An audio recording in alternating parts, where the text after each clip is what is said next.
রাঙামাটি এবং খাগড়াছড়িতে হামলার প্রতিবাদে ঢাকা বিশ্ববিদ্যালয়ের রাজু ভাস্কর্য থেকে কিন্তু আদিবাসীদের যেই বিক্ষোভ মিছিল সেটি চলমান রয়েছে। দর্শক, সমকালের সাথে আপনারা সরাসরি যুক্ত আছেন এবং দেখছেন যে তাদের যে বিক্ষোভ মিছিল সেটি কিন্তু বিভিন্ন স্লোগানে শাহবাগের দিকে কিন্তু ইতিমধ্যে এগিয়ে যাচ্ছে। তারা বলছেন যে আদিবাসীদের উপর যে হামলা সেটি আসলে কোনোভাবেই তারা মেনে নেবেন, এরকম একটি হুঁশিয়ারি ঘোষণাও তারা বলছেন যে আদিবাসীদের উপর হামলা করে তারা কিন্তু থেমে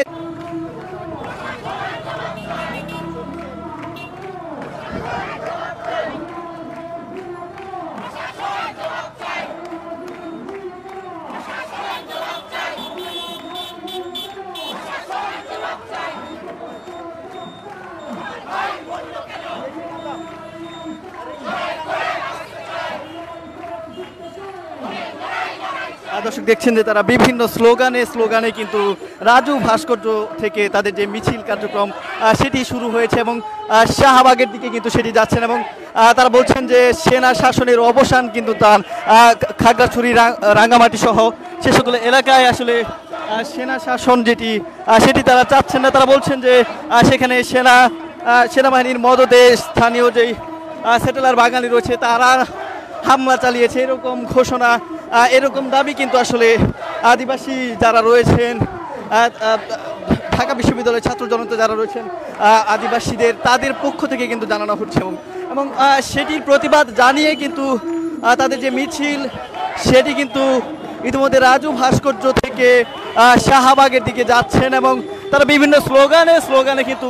সামনের দিকে এগিয়ে যাচ্ছেন।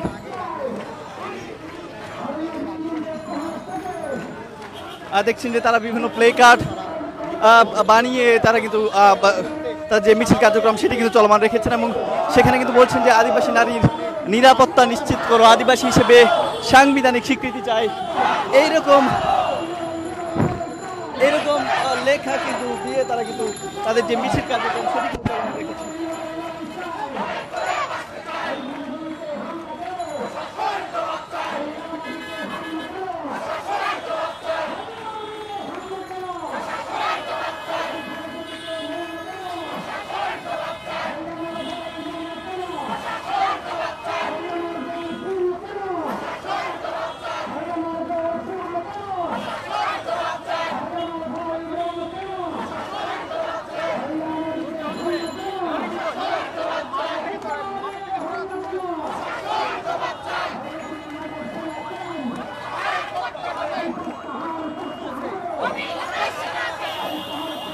দর্শক দেখছেন যে তারা কিন্তু স্লোগান ধরেছেন,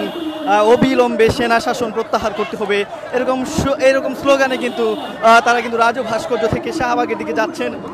দর্শক জানিয়ে রাখি যে রাঙ্গামাটি এবং খাগড়াছড়িতে চলমান যে অস্থিতিশীল পরিবেশ সেটিতে